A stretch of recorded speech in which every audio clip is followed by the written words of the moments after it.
We spend so much of our life trying to be happy, trying to fix everything, trying to avoid pain, trying to make life perfect. But no matter how hard we try, something still feels off. Because the truth is, life was never meant to be perfect. And this is exactly what the book, The Subtle Art of Not Giving a Fuck, tells. It starts with a simple idea. You don't need to care about everything.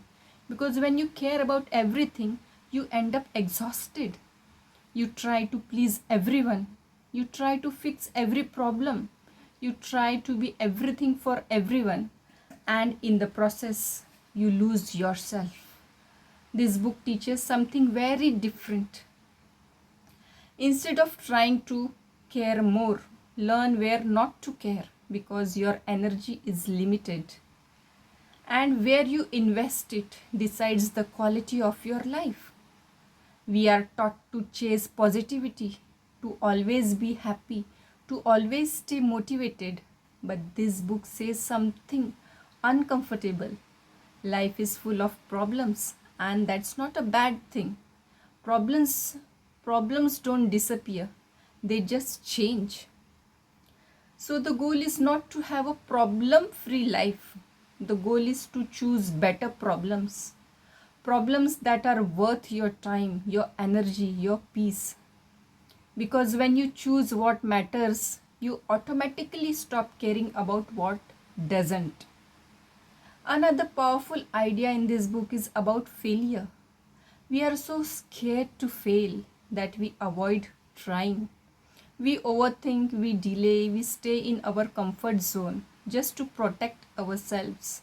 But the truth is, failure is not the opposite of success, it's part of it. Every mistake, every setback, every wrong decision teaches you something. And without that, you don't grow. The book also talks about something we rarely accept. You are not special. I repeat, you are not special. And this might sound harsh, but it's actually freeing. Because when you stop trying to be extraordinary all the time, you stop putting unnecessary pressure on yourself. You stop comparing, you stop proving, you stop pretending as well, and you start living more honestly. You accept your flaws, your limits, your reality, and that's where real growth begins. Another thing this book highlights is responsibility, not for everything that happens to you, but for how you respond. You can't control every situation. You can't control people. You can't control outcomes as well. But you can control your reaction. And that changes everything.